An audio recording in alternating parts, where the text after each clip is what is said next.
번째 주일 예배를 하나님께 드리겠습니다.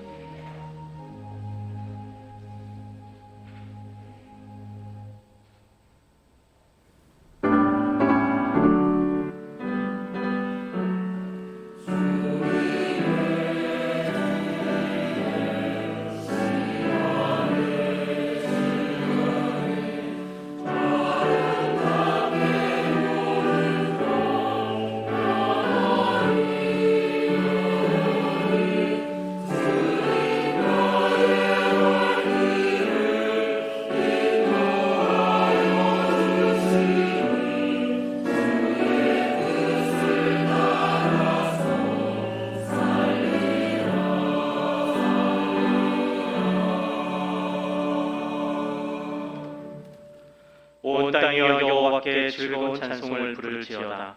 기쁨으로 여호와를 섬기며 노래하면서 그의 앞에 나아갈지어다.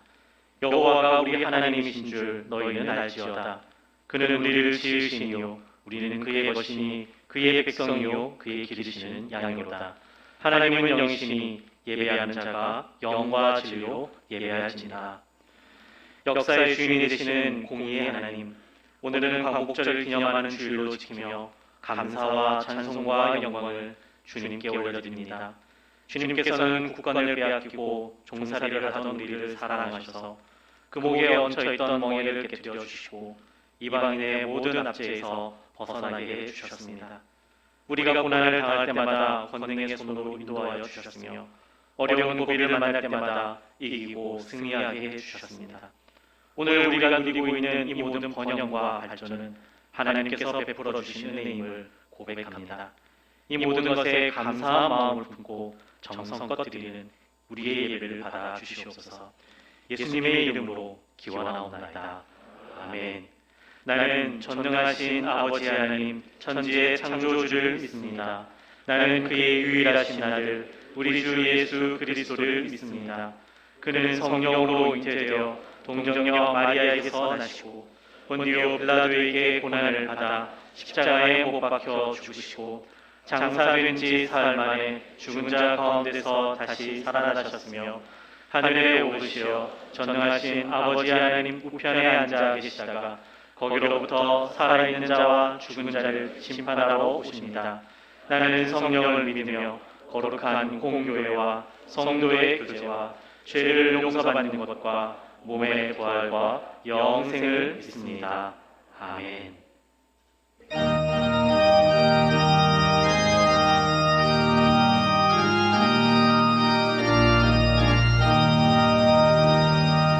온 세상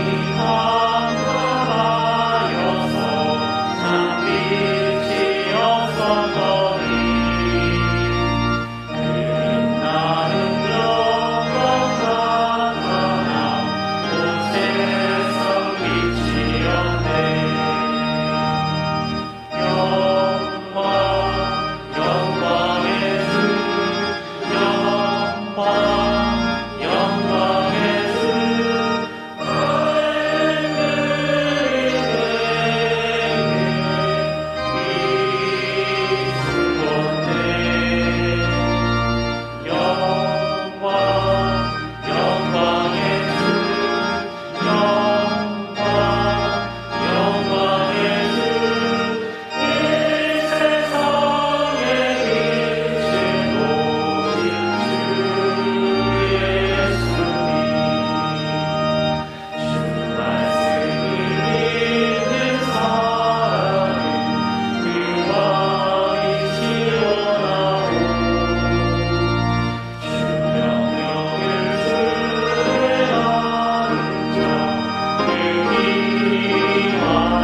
주시고 생명의 길로 인도하시는 거룩하신 하나님 아버지, 우리가 만왕의 왕이신 하나님을 의지하기에 예배의 자리에 나와 자신을 물과같이 쏟아놓고 주님의 얼굴을 구합니다. 우리를 긍휼히 여겨 주시옵소서. 모든 죄와 허물을 예수 그리스도의 귀하신 피로 씻어 주시옵소서. 하나님께서 복과 저주의 길이 우리 선택에 달렸고 하나님을 경외하는 자들이 받는 법을 분명히 약속하셨으며 서로 함께 잘 살 수 있는 법을 말씀으로 주셨음에도 불구하고 자신이 쾌락과 유익만을 위해 살고 하나님이 없는 것처럼 말하고 행동하는 세상 속에 살면서 우리는 하나님의 자녀로서 어떻게 살고 있는지 말씀에 비춰봅니다. 하나님 창조물이 세상을 정복하고 다스리라고 맡기셨음에도 불구하고 천지를 창조하신 말씀이 무시되고 자연이 파괴되고 남녀의 성이 왜곡되고 가정이 무너지고 몸담고 있는 나라가 망가져가도 나와는 상관없이 나는 안전하고 편안하다, 내 소유를 어찌 관리할고 하는 어리석은 부자의 길을 벗어나 애통함으로 기도하게 하옵소서. 폭염과 폭우와 역병 가운데서도 성도들 가정을 지켜주시며 삶을 여기까지 인도해 주신 하나님 아버지 감사합니다. 세상에 어떠한 시련과 고통, 질부와 실패가 있을지라도 하나님만 바라보며 감사하며 말씀에 순종할 때 회복의 은혜와 막힌 축복의 문이 열리는 승리의 삶을 살 줄 믿습니다. 우리 대형교회 환경이 어떠할지라도 영원 불변한 하나님의 말씀 속에서 길을 찾게 도와주시옵소서. 어두운 세상이 빛이 되며 변질되어가는 세상이 소금이 되고 삶에 지치고 힘들어하는 주의 자녀들과 세상에 속한 자들에게도 소망과 용기를 주는 교회 되기를 간구합니다.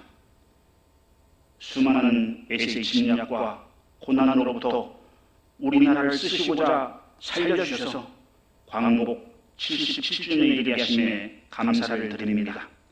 하지만 하나님을 두려워하지 않고 하나님의 진리를 변질시키면 어느 나라와 어느 교회가 주님 앞에 감히 설 수 있겠나이까. 우리를 긍휼히 여겨 주옵소서. 우리들이 먼저 주님 앞에 눈물로 간절히 회개하오니 대한민국을 지켜 보호하여 주시옵소서.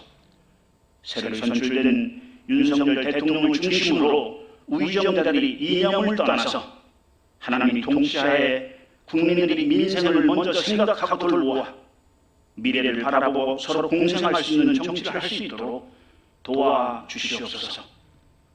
무더위와 장마 가운데서도 교회학교 여름 행사를 은혜 가운데 진행하게 하심에 감사를 드립니다. 우리 자녀들을 위한 말씀과 기도가 끊이지 않도록 인도하여 주옵소서.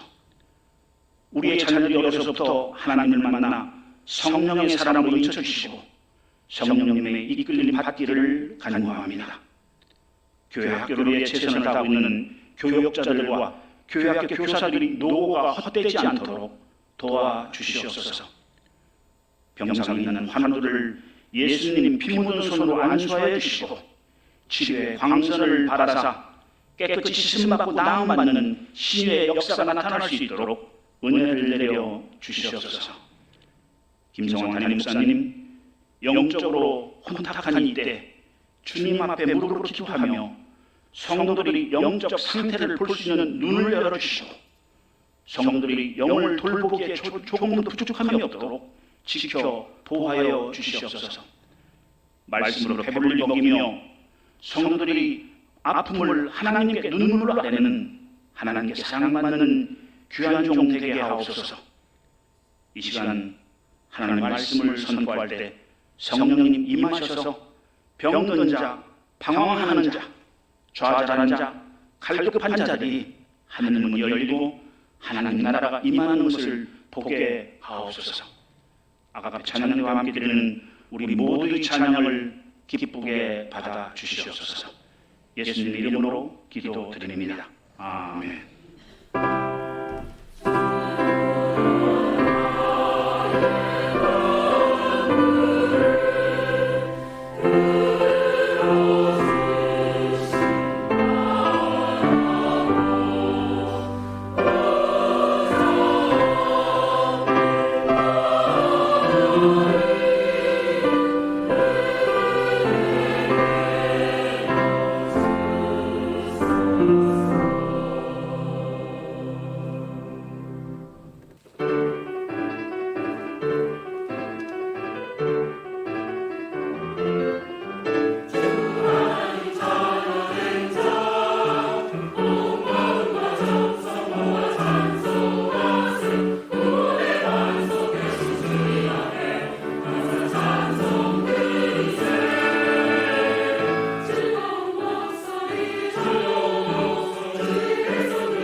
우리에게 주신 하나님의 말씀은 신약성경 누가복음 9장 12절에서 17절까지의 말씀입니다.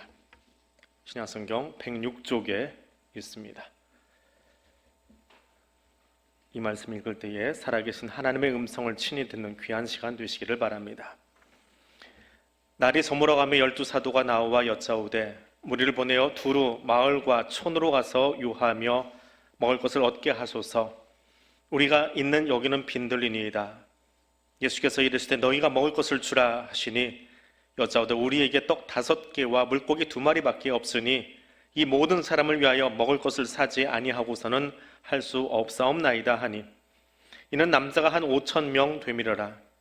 제자들에게 이르시되 때를 지어 한 50명씩 앉히라 하시니 제자들이 이렇게 하여 다 앉힌 후 예수께서 떡 5개와 물고기 2마리를 가지사 하늘을 우러러 축사하시고 떼어 제자들에게 주어 무리들에게 나누어 주게 하시니 먹고 다 배불렀더라. 그 남은 조각을 12바구니에 거두니라. 아멘. 한반도 전역이 폭염 또 폭우로 정말 힘들었던 한 주간입니다. 그래서 시원하게 남극에서 신사분 하나가 인사를 전해왔습니다. 펭귄의 인사를 잠깐 받아보겠습니다.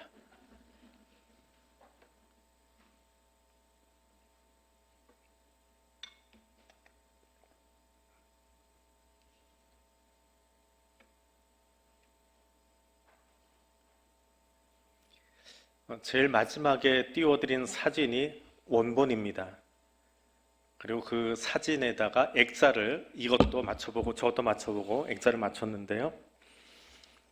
액자를 바꿀 때마다 펭귄이 돋보이기도 하고 또 어떤 장면은 펭귄이 아닌 다른 동물이 더 보이기도 합니다.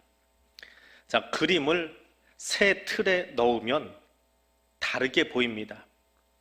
이것을 이런 정신적 변화를 빅터 프랭클이라고 하는 사람이 틀 세로 짜기, 리프레이밍이라고 표현했습니다. 인지심리학에서 나오는 용어라고 합니다. 그런 모습으로 오늘 말씀을 함께 보려고 합니다. 오늘 말씀은 베스다 들녘에서 있었던 만찬입니다. 예수님께서 빵 5개와 생선 2마리로 남자 5,000명을 먹인 사건입니다. 사복음서에 다 기록이 되어 있습니다. 예수 그리스도를 통한 구원의 역사를 표현함에 있어서 가장 규모가 크고 또 가장 많은 대중을 향해서 보여주셨던 예수님의 기적이기도 하지요. 우리는 흔히 이 본문을 보면서 어린아이의 작은 헌신이 많은 사람들에게 큰 기적을 가져왔다라고 이야기를 하면서 이 작은 헌신에 동참합시다라는 식으로 이 본문을 해석하곤 합니다. 그런데 만약에 본문을 그렇게 바라본다면 오늘 본문 속에 있던 제자들이 예수님이 누구신지를 바로 이해하지 못하고 오해했던 것과 별반 다르지 않은 그런 우를 우리가 범하게 됩니다. 오병이의 사건이 사복음서에 다 기록된 것은 사실이지만 복음서마다 위치한 문맥이 다르고 또 사용하고 있는 단어들이 조금씩 다르기 때문에 그렇습니다. 그래서 오늘 우리는 이 본문을 누가복음 안에서 한 번 더 톱파보려고 합니다. 누가가 기록한 오병이어의 사건은 어떤 의미를 가지고 어떤 메시지를 주기 위해서 인용했는가라고 하는 것이지요. 사복음서가 떡 5개와 생선 2마리로 남자만 5,000명을 배부르게 먹였고 그 남은 것이 12바구니 혹은 광주리가 되었다라고 하는 사실은 공통점입니다. 그런데 문맥이 조금 달라집니다. 누가복음에서는 헤롯의 관심에 대한 대답으로 이 본문이 등장하기 때문에 그렇습니다. 누가는 오늘 이 오병이어의 본문 바로 앞에 헤롯의 이야기를 적어놓고 있습니다. 이 사람은 헤롯 대왕이 아니라 아기예수를 죽이려 했던 헤롯 대왕이 아니라 그의 아들인 헤롯 안티파스입니다. 예수님과 제자들이 각 마을을 두루 다니면서 복음을 전하고 병자를 고치는 이야기를 들었습니다. 그랬더니 사람들이 그 이야기를 들으면서 왜 이런 일이 일어날까? 이 사람이 누군가라고 하는 여러 가지 말들을 하기 시작합니다. 술렁술렁하는 모임이 소식들이 들리는데 그것이 헤롯 안티파스의 귀에까지 들어왔습니다. 그래서 9장 9절에서 헤롯 안티파스가 이렇게 이야기합니다. 내가 요한의 목, 세례 요한의 목을 베었는데 이제 이런 일이 일어나니 이 사람 예수는 대체 누구냐? 라고 질문합니다. 그 질문에 대한 답이 오병이어 사건이라는 겁니다. 자, 누가는 이 헤롯의 질문에 대해서 2가지 방식으로 대답을 합니다. 하나는 시각적인 방법이에요. 그것이 오병이어 사건이고요. 또 하나는 청각적인 방법, 귀로 듣게 하는 이야기가 하나 있습니다. 시각적인 효과는 베세다 들녘에서 있었던 오병이어 사건입니다. 예수와 제자들이 두루 다니면서 복음을 전하고 귀신을 내어 쫓는 병을 고치는 그 일을 경험하면서 사람들이 설왕설래하며 이야기하기 시작합니다. 그래서 이건 아마 죽었던 세례 요한이 다시 살아나서 하고 있는 건지도 모르겠다. 혹은 엘리야가 다시 왔는지도 모르겠다. 혹은 선지자인지 모르겠다. 라고 말합니다. 그런데 누가를 통해서 베스다 들녘에 가 보니까 그 이야기를 보니까 그 사건을 보니까 그 이야기는 다른 거더라 하면서 오병이어 사건을 보여주고 있는 겁니다. 떡 5개와 물고기 2마리로 남자만 5,000명을 먹일 수 있는 이 일, 이것은 사람으로서는 할 수 있는 일이 아니다. 세례 요한도 아니고 엘리야도 아니고 선지자 중에 한 사람, 어떤 사람도 할 수 없는 일이다 라고 하는 거지요. 그러면서 펼쳐준 시각적인 대답이 오병이어 사건입니다. 그리고 그 바로 뒤에, 오병이어 사건 바로 뒤에 제자들에게 헤롯이 했던 질문을 예수님이 직접 던지십니다. 무리가 나를 누구라고 하느냐 18절에서 물어보지요. 그리고 20절에 가서는 제자들에게 단도직입적으로 물어봅니다. 그럼 너희는 나를 누구라고 하느냐? 그랬더니 베드로의 신앙 고백이 20절 후반절에 등장합니다. 청각을 통해서 음성으로 나오는 대답이지요. 하나님의 그리스도십니다. 헤롯의 질문에 대한 대답이에요. 그리스도십니다. 메시아십니다.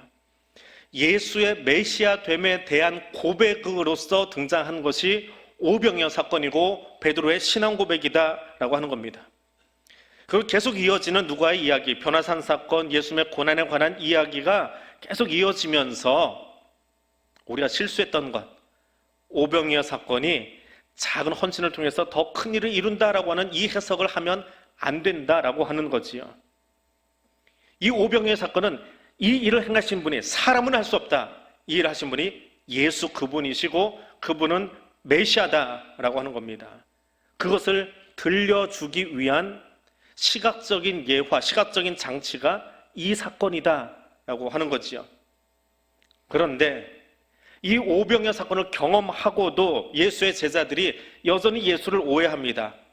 떡 만들어주는 사람으로, 혹은 계속 떡을 주니까 우리의 왕으로 삼읍시다라고 하는, 그것처럼 오늘 우리도 이 오병이어 사건을 바라보면서 헌신을 이끌기 위한 본문으로 만약에 해석을 하고 사용한다면 이혈령 비혈령이지요. 코에 벌면 코걸이고 귀에 걸면 귀걸이식으로 그렇게 가져오는 것이 됩니다. 왜냐하면 성경에 헌신을 요구하는 보다 구체적이고 직설적인 문장들은 따로 있기 때문에 그렇습니다. 예를 들자면 너희 몸을 산 제물로 하나님께 드리라. 얼마나 구체적입니까? 직설적으로 요청하고 있잖아요. 산 제물로 드리는 헌신을 요청하잖아요. 그러나 본문은 그런 이야기가 아니더라라고 하는 겁니다. 목사나 설교자는 작은 헌신을 모아서 교회 사역을 감당하게 할 수는 있습니다. 그러나 예수님께서 오병이어 사건을 통해서 자신이 하나님됨을 드러내신 이 사건처럼 제가 하나님을 대신할 수는 없습니다. 저는 하나님일 수 없기 때문입니다. 베세다 들녘에서 5,000명을 먹이신 예수님은 나의 주님이시고 나의 하나님이시고 베드로의 고백과 같이 그리스도 메시아입니다.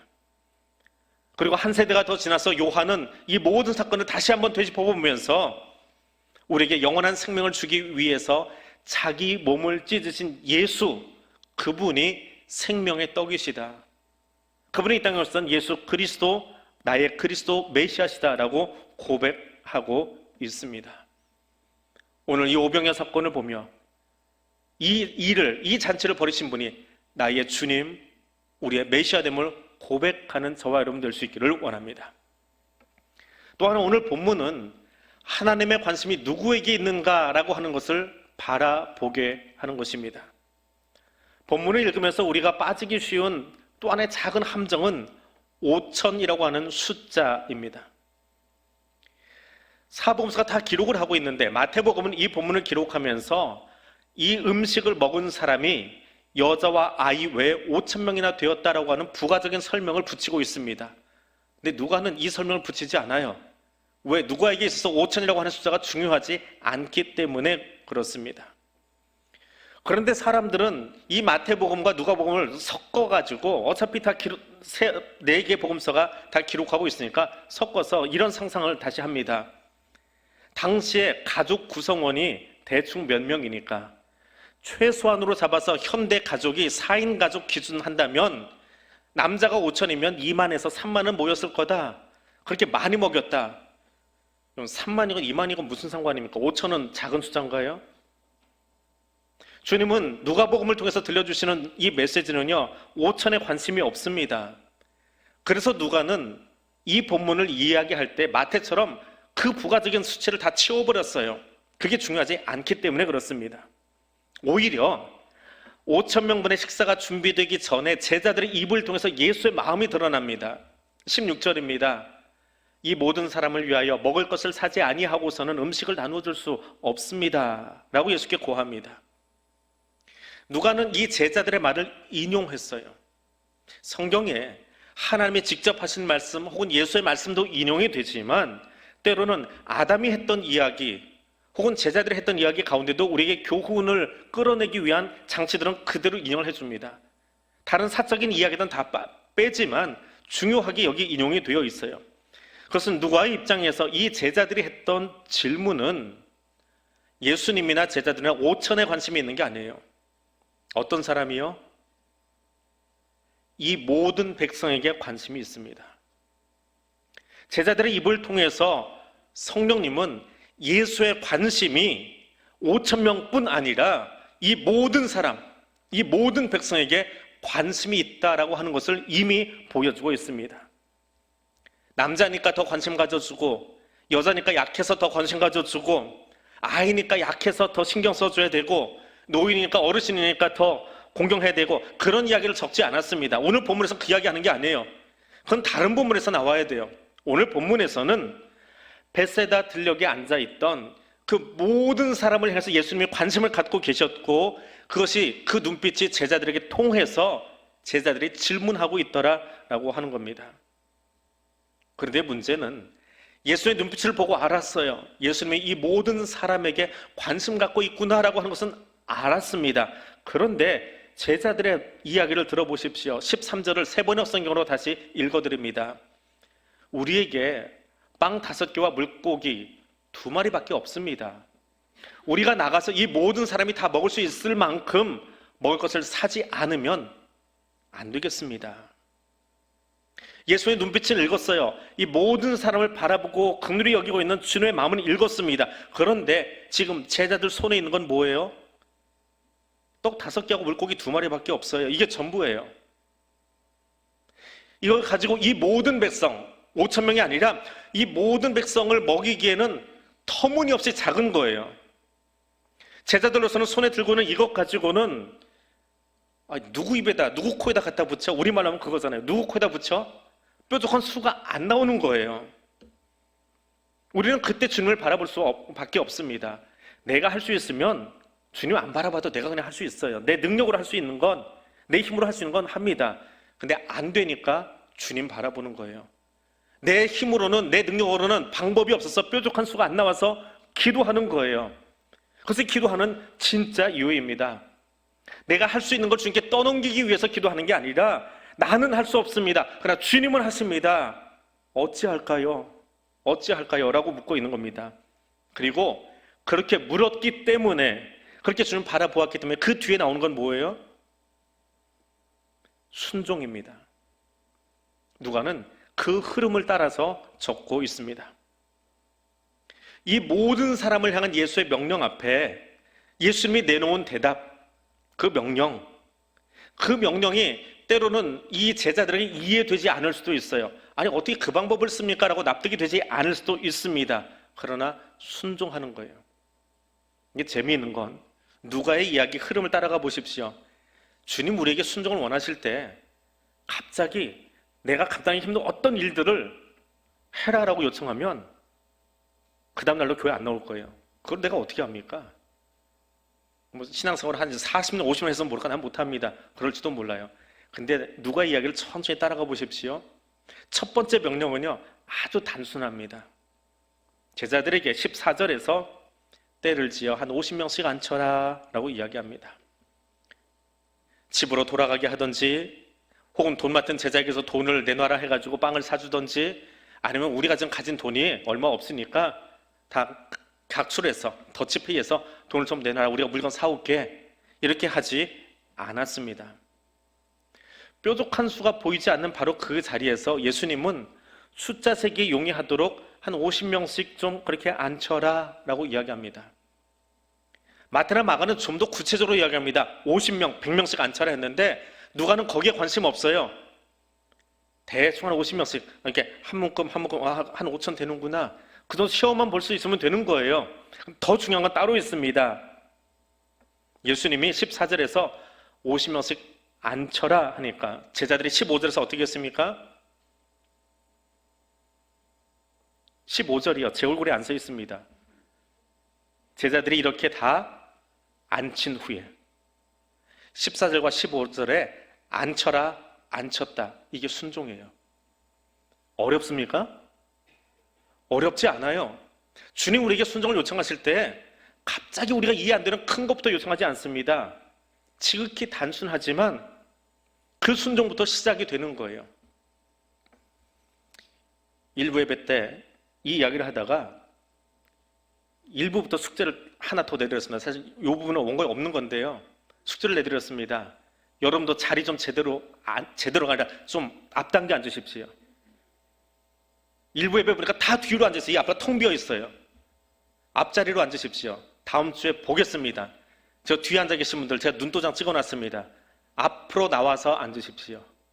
수요 기도회 때 앞자리 비워놓고 앉지 마시고 앞에부터 챙기십시오. 은혜 받는 자리부터 앞으로 나오세요. 그늘에 숨어 계시지 마시고 양옆에 기대 앉지 마시고 좀 가운데로 나와서 수요예배 금요 찬양 때 그래 이렇게 사람이 좀 모여 있으니까 여기서 찬양 인도하는 분도 설교하는 분도 힘이 나죠. 듬벙듬벙 있으면 이 넓은 공간에 몇 명 되지도 않는데 그렇게 앉으면 힘도 안 나요. 예. 다음 주 좀 앞으로 앉으십시오. 일부 예배 때는 끄덕끄덕 하시는데 3부는 끄덕이 없네요. 다음 주는 그 자리에 그냥 앉으실 것 같아요. 보겠습니다. 제가 1부 때도 그 얘기 했습니다. 2부 때도 그 얘기 했습니다. 다음 주에 보겠습니다. 어느 자리에 앉으시는지. 순종입니다. 주님이 요구하시는 것, 주님의 관심이 뭔지 물었으면 순종해야지요. 주님이 모든 사람을 향해서 관심을 갖고 있습니다. 내가 그걸 따라가려면 순종해야 되는데 어떤 것부터요? 앉는 것부터요. 어렵지 않은 그것, 그 자리에 앉는 것 말입니다. 거기서부터 나의 주님, 우리 주님께서 일하십니다. 그 순종을 했더니 그들이 12제자가 되었고 사도신경에 가서는 사도가 되었고 교회 역사 속에서는 그들이 십자가에서 순교하고 인도에서 순교하고 교회를 세운 겁니다. 직분을 맡아서 순종하는 게 아니에요. 순종이 먼저였습니다. 어떤 순종이요? 자리에 앉히는 그 일부터, 자리에 앉는 그 일부터 거기서 제자가 되고 사도가 되고 교회를 세워가는 겁니다. 오늘 그 순종이 우리에게 있기를 원합니다. 자, 예수님의 메시아됨을 들었습니다. 그리고 그리스도이신 메시아이신 그분의 말씀에 순종함을 들었습니다. 이제 마지막 메시지입니다. 주님이 한 번 더 명령을 내리십니다. 5,000명분 음식을 나누어 주어라 하는 명령입니다. 5,000명분의 음식을 나누어 주어라. 13절과 16절을 붙여서 다시 한번 읽어드립니다. 예수께서 제자들에게 이르십니다. 너희가 먹을 것을 주어라. 16절에서 예수님이 그 음식을 들고 축복기도 하신 뒤에 제자들에게 주시면서 우리에게 나누어 주어라 하시니. 이 대목을 읽으면서 우리는 또 별 쓸 일 없는 것 같은 질문을 자꾸 던집니다. 제자들이 빵을 떼고 고기를 뗄 때 그 손에서 빵이 커졌을까요? 아니면 산을 받아 먹은 다음에 빵이 커졌을까요? 아니면 그 어린아이가 가져온 생선이 조기만 하다면 요만한 생선인데요, 그 예수님이 축사하고 내려오니까 참치만 해줬어요. 그랬을까요? 아니면 옮겨진 다음에 됐을까요? 아니면 사람들 입속에 들어간 다음에 커졌을까요? 그거 모르겠습니다. 성경에 안 써있는데 그거 자꾸 답하려고 하지 마십시오. 그런 질문 할 필요도 없습니다. 예수님이 축사하시고 내려올 때 이게 참치가 됐는지, 아니면 떼서 나눠줄 때 그 손에서 참치가 됐는지, 나눠줄 때 계속 고기가 도마뱀 꼬리처럼 불어나는지, 그거는 저도 모릅니다. 중요한 건 누가를 통해서 들려주시는 그 말씀의 의도예요. 메시아이신 예수님은 벳세다로 들어가는 그 들녘 초입에 있는 들판에 앉는 모든 사람에게 관심이 있으셨어요. 그들 모두가 배부르기를 원하셨습니다. 그래서 제자들의 손에 음식을 주셨는데 얼마나 건네주셨습니까? 얼만큼의 음식을 건네주셨어요, 제자들에게? 그렇게 어려웠어요. 먹고 난 다음에 결과물이 있는데 몇 인분 음식을 주셨어요? 2만 3만 빼버리가 성경에 써있는 대로 하니까 5,000명분 음식을 이미 제자들에게 주셨어요. 또 갸우뚱하시죠? 얼마나 큰 음식 주셨나? 예수님 손은 요만큼이었는데 나갈 때 얼마나 크게 생각하지 마시라니까요. 크기는 중요하지 않아요. 제자들의 손에 옮겨졌을 때 이미 거기 옮겨진 음식, 12명이 들고 있는 음식의 양은 몇 인분이요? 5,000명분이에요.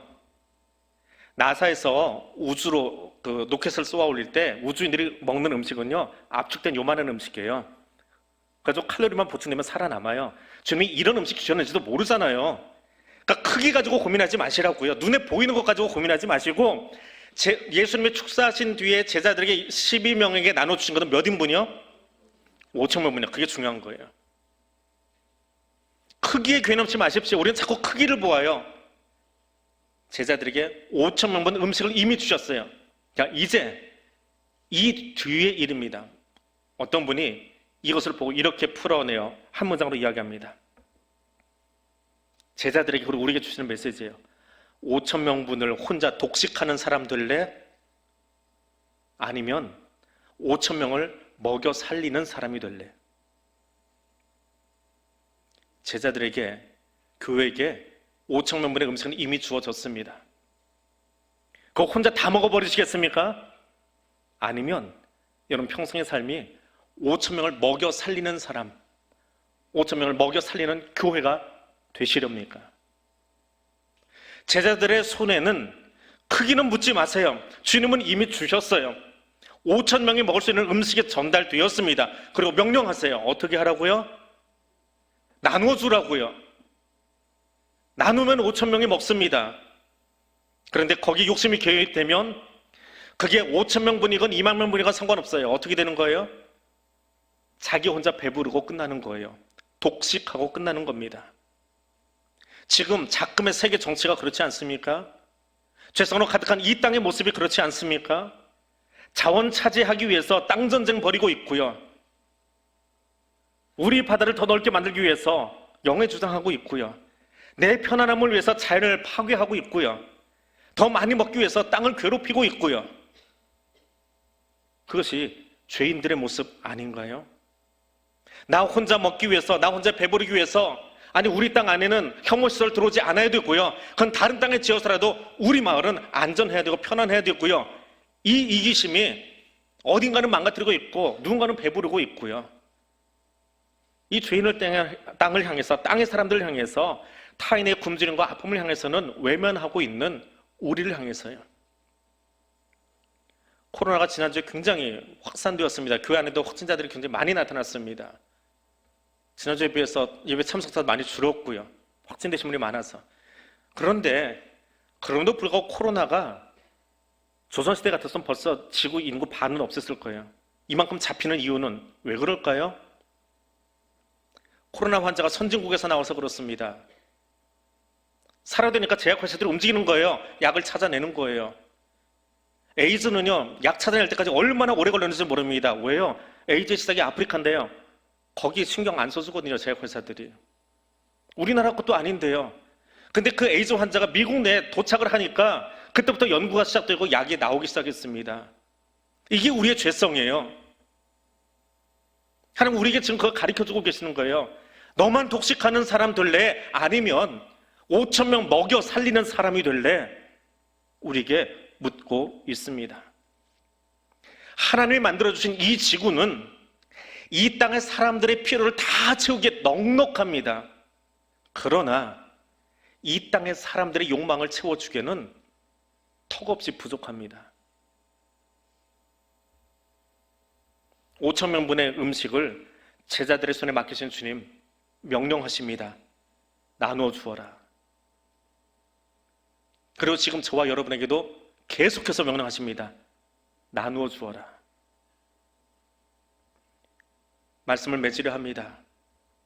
누가를 통해서 들려주신 이 메시지를 들으면서 5,000명, 아니 모든 사람을 향해서 그 제자들이 해야 될 사명, 그것에 오늘 성도들이, 교회가 관심을 가져야 된다라고 전하고 계십니다. 그래서 누가는 다른 복음서 기사와 다르게 복음서에 그치지 않고요, 원론적인 이야기에 그치지 않고 실천편인 사도행전을 하나 더 적습니다. 그 말씀을, 복음을 들었던 제자들이 어떻게 제자로서, 사도로서 살아가고 있는지 그래서 교회가 어떻게 태동했는지, 이 복음서의 내용을 어떻게 실천하며 살았는지를 사도행전에 계속해요 적어 내려가고 있습니다. 그리고 그 이야기는 지금 우리가 다시 적어야 합니다. 예수의 메시아됨을 아는 제자이십니까? 베스다 식탁에서 제자들이 주님으로부터 양식을 먹은 것처럼 오늘 여러분 이 주일 아침에 말씀을 통해서, 성경을 통해서, 설교를 통해서 양식을 먹었습니까? 그렇다면 누가를 통해 들려주신 하나님의 관심처럼 사도행전에서 그들이 제자가 되어서 그 말씀을 실천하고 교회를 출범시키며 교회를 세워가며 성령행전을 써 내려갔던 것처럼 오늘 여러분의 삶의 현장에서, 역사의 현장에서 동일하게 명령하고 있습니다.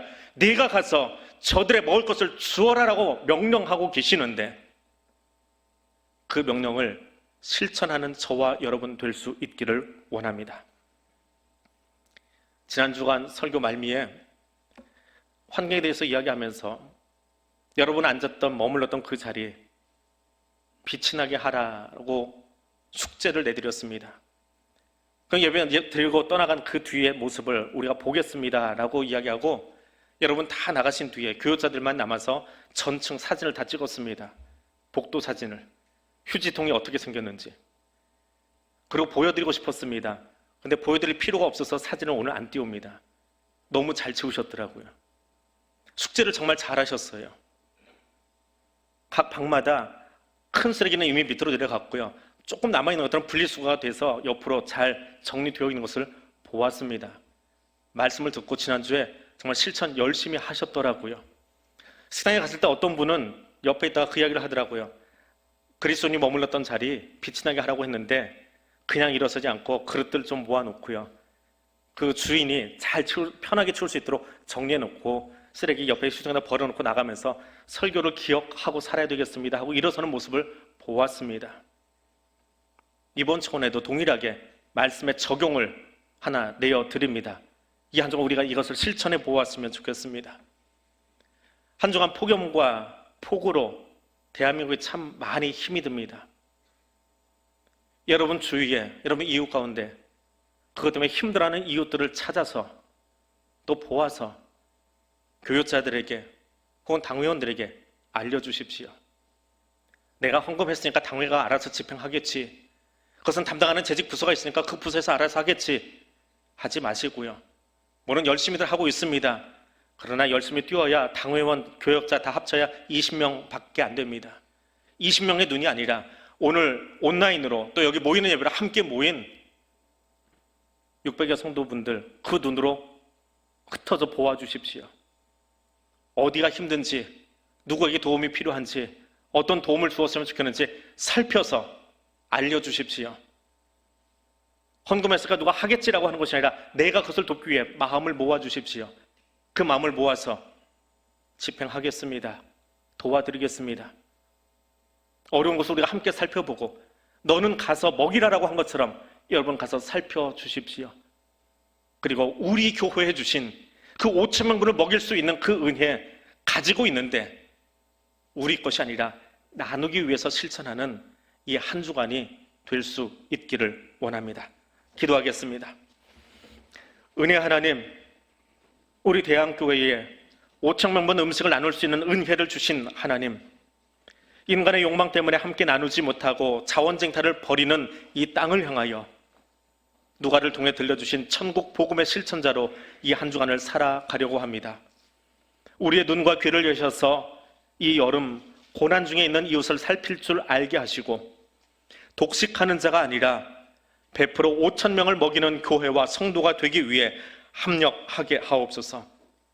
베세다 들락의 제자들처럼 대왕의 가족들의 눈과 귀와 손을 통해서 주님의 은혜를 나누고 실천하는 복음의 일꾼, 성령 행전의 실천자, 그리스도인 되기를 원합니다. 예수님 이름으로 기도드립니다. 아멘.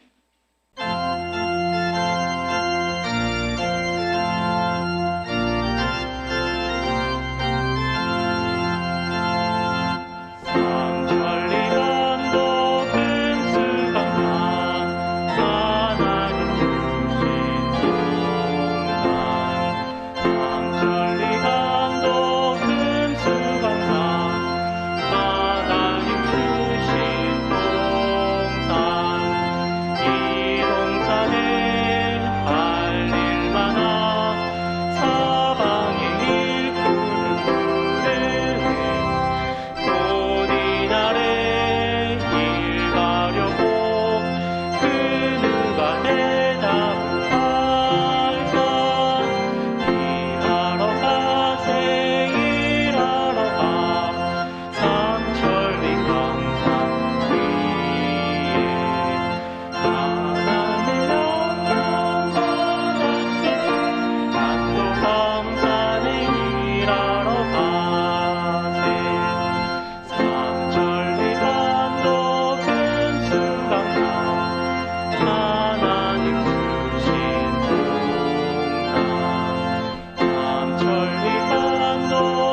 사랑과 은혜의 하나님 감사합니다.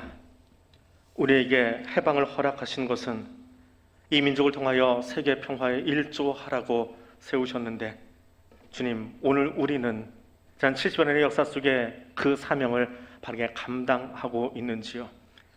하나님, 우리에게 이 행복을 허락하신 것은 네가 허락하신 이 여유와 은혜를 우리 이웃 사람들에게 나누라고 교회를 세우시고 여기에 이끌어 주셨는데, 나는 그 사명 감당하고 있는지요?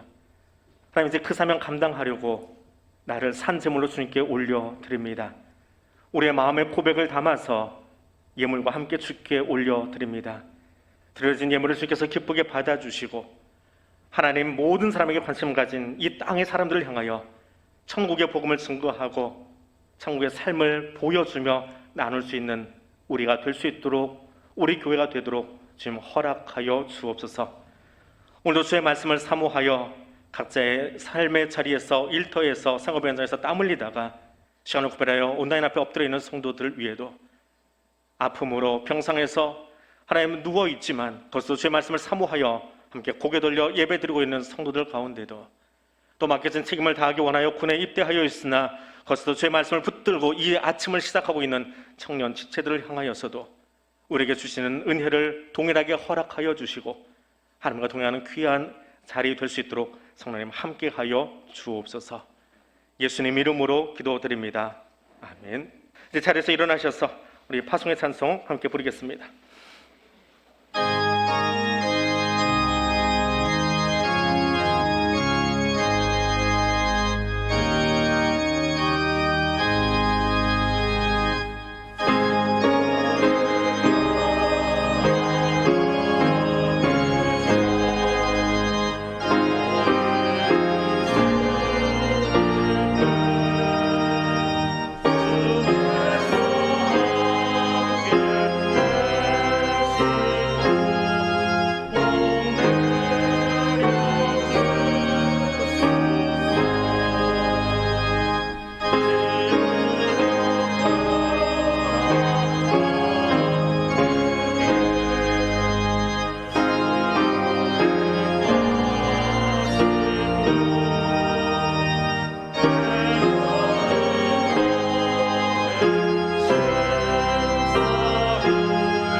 이제는 우리 주님 예수 그리스도의 은혜와 하나님 아버지의 크고 놀라우신 사랑과 성령 하나님의 교통하시며 인도하여 주시는 은총이, 우리에게 베푸신 은총을 나누기 원하여 일어서 삶의 자로 나가는 백성들 위해 지금부터 영원토록 함께하여 주시기를 간절히 축원하옵나이다.